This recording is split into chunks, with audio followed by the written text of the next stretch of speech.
Olha, esta semana o Ministério da Saúde lança diretrizes para reduzir a prática desnecessária de procedimento durante o parto. Algumas ações realizadas podem provocar danos à saúde, quanto à mãe do bebê e por aí afora. No Brasil, algumas técnicas deveriam ser usadas, em apenas alguns casos, tornaram-se rotina. Eu trouxe aqui recentemente uma médica que falou a respeito de violência obstétrica, está lembrado dela, não é? E hoje a gente vai olhar para o lado da lei. A advogada, a doutora Maria Luísa Gorca, especialista em direito médico, não é? Ela está aqui conosco.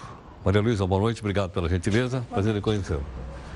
Maria Luísa, como é que uma pessoa, né, no caso aí uma mãe, pode se defender de uma situação dessa se ela constatar alguma violência acontecida durante o parto?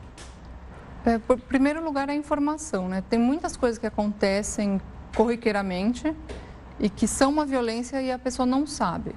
Como, por exemplo, o próprio tratamento dispensado às gestantes, às vezes tem gritos, tem xingamentos, tem aquelas brincadeirinhas. Isso tudo a agressão começa aí.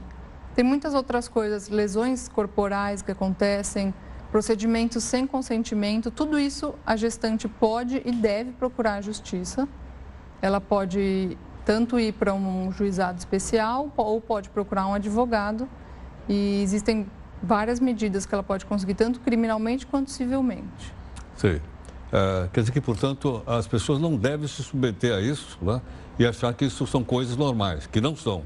Ninguém pode ser agredido, né? Porque está protegido pela lei. Exatamente. Não, assim, deveria ser um princípio básico do médico, né? Não agredir moralmente ou fazer nada sem consentimento, porque isso não é nem permitido pelo Código de Ética Médico. Mas acaba acontecendo aquela rotina de fazer o maior número de partos possível, manobras que visam a facilitar a vida do médico em detrimento da paciente. Exatamente. E muitas mulheres acham que isso é normal, elas vão para casa achando que é assim mesmo e não sabem que isso não pode acontecer.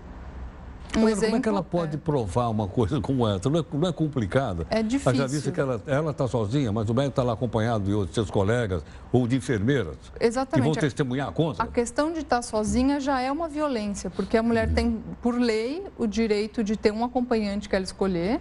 Qualquer pessoa, não precisa ser o pai. Ela tem esse direito e tem lugares que tentam restringir, mas ela pode ter esse acompanhante. É lei, é lei. Direito dela. Sei. Quer dizer, aquela pessoa que ela escolher para acompanhá-la tem o direito de estar lá o tempo ao lado todo. dela. Exatamente. Então, essa pessoa já é uma testemunha. As questões, assim, digamos, de agressão verbal são um pouco mais difíceis de serem provadas, como em outras esferas da vida. Agora, outros tipos de agressão, elas deixam marcas, às vezes até permanentes na mulher.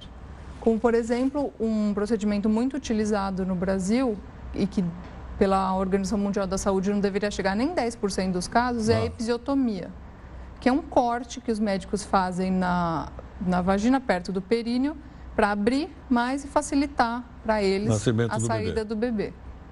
E dependendo de como isso é feito, pode ser lesões permanentes para a mulher, ela pode ficar com incontinência, fora cicatrizes horríveis. Agora, ela tem que autorizar isso ou não? Tem que autorizar. Qualquer procedimento sem autorização dela não pode? Sem autorização não pode. É uma lesão corporal, porque não foi autorizado. Porque, assim, qualquer procedimento cirúrgico é uma lesão corporal. Mas você pode dispor do seu corpo, se você autorizar.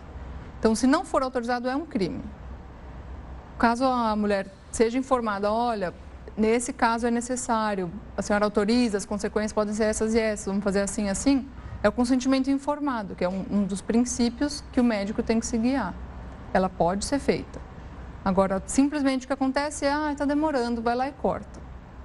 E isso traz consequências terríveis. Outro problema é uma manobra que chama manobra de Christeler, que o médico ou o enfermeiro, ele empurra por cima da barriga da mulher.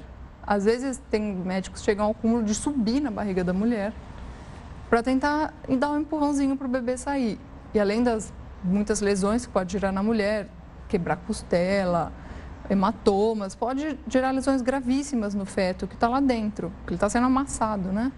Tem um feto, que recentemente saiu no jornal, um caso que o bebê ficou com paralisia. Existem casos que o bebê chega a morrer. Então, essa manobra, nem com autorização, ela não é para ser feita. É uma manobra criminosa. Entendo. Quer dizer, a isso ela não pode se submeter de forma alguma, porque não é um procedimento médico. Tem países que são proibidos, a Organização Mundial da Saúde não recomenda fazer isso, não tem nada que diga que isso tem uma eficácia. Mas isso é feito, é uma violência contra a mulher para tirar aquele problema dali. Assim como outras questões que parecem normais, quando você pensa, aquele soro com oxitocina. Soro? É oxitocina, é uma substância que ajuda a aumentar as contrações, para acelerar o parto. Isso também é uma violência, porque você está colocando uma substância na pessoa, muitas vezes sem essa recomendação, só para acelerar, ela vai ter mais dor, o bebê pode não estar tão pronto para sair, pode ter algum problema. Tem que sair dessa lógica de fazer o parto o mais rápido possível. Porque um parto demora, pode chegar a demorar 10, 12, 18 horas. E o médico tem que ter paciência para fazer isso. Bom, e faz parte do seu compromisso, né? Exatamente. Além da questão criminal, tem um compromisso que ele prestou. Porque parece que o procedimento, né, não é como em outras cirurgias, por exemplo. Exato. Parece que a mulher está, de alguma forma, sendo punida por estar ali. Como uma piadinha do achou bom para fazer porque agora está chorando. Que também é uma agressão. Lógico. Aliás, é uma invasão de privacidade, inclusive. Invasão de privacidade, exatamente. É um absurdo. É como se a mulher fosse um encosto ali que o médico tem que se livrar logo para voltar para o dia a dia normal dele. Não se vê a mãe que está num dos estados mais vulneráveis que ela vai estar durante a vida toda, a vida que está ali tentando nascer, e tudo isso fica à mercê de profissionais ou mal preparados ou mal-humorados, que nada justifica. A pessoa denunciar, a pessoa ir atrás disso, ir na justiça, como você explicou, é uma forma até de melhorar o serviço. Exatamente. Vai estar ajudando outras. Exatamente, para que o médico vai saber pela mesma situação. Que não pode fazer isso, que ele vai ter uma punição. Da mesma forma, a pessoa pode ter uma indenização pelos problemas, tanto por danos materiais, cirurgias que ela teve que fazer Morais também ou não? Morais, com certeza. Com certeza, morais? É um dano moral. Agora, ela processa quem? O médico ou o hospital ou os dois? Depende. Depende? Pode processar os dois. Se for atendimento particular, processa o médico. E se for atendimento em nome da instituição, processa o hospital. Mas é muito comum processar os dois. Aí na esfera solidariamente? Civil, exato. Na esfera civil, o juiz vai entender. Na esfera criminal, processa só o médico, porque o hospital não responde criminalmente. Sim.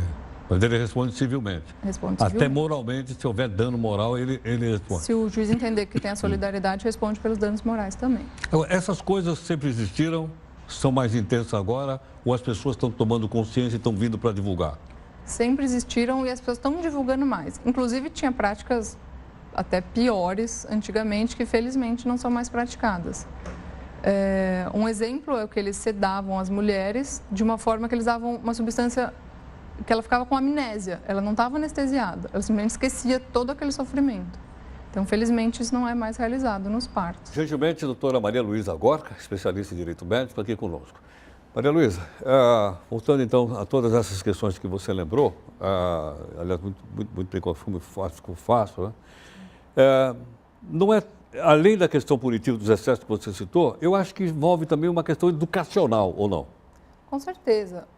Se você cresce achando que isso é normal, o médico que está se formando, ele aprende isso na faculdade. A episiotomia, aquele corte, por exemplo, eles rotineiramente cortam para ensinar. Olha, se cortar é assim, você aprende a suturar aqui, como se a mulher que está lá fosse um experimento para eles.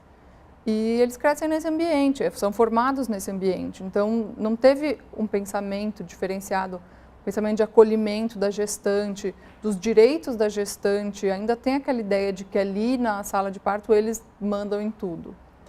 Então, precisa dessa conscientização também para a classe médica, de que não existe mais o médico é Deus, digamos assim. Ele precisa do consentimento da paciente, ele precisa pensar nos direitos da paciente, do feto que está nascendo, do bebê, e saber que tem lei, né? E saber que tem consequência, saber exatamente. Que tem lei, né? Saber que tem consequência, porque, infelizmente, muitos casos, às vezes, acontece a denúncia, principalmente nos órgãos de classe, às vezes acontece aquele corporativismo, que infelizmente ainda existe, e o médico recebe a menor punição possível. Tá ótimo. Maria Luísa, muito obrigado pela gentileza, por ter conhecê-la. Muito obrigado. Até a próxima. Bom, Como disse a doutora Maria Luísa agora há pouquinho, essa questão também é uma questão de ordem educacional, é uma questão de ordem cultural, né? Obviamente é uma questão das pessoas que viram a entrevista, né, viram a notícia, de contarem para outras pessoas, isso tem que se propagar na nossa sociedade. Hoje, né, nós temos aqui, ó, apesar da banda larga, como foi explicado agora há pouquinho aqui, né, da gente compartilhar com as pessoas para que a gente possa educar as pessoas para o respeito aos direitos humanos. Em 30 segundos a gente volta.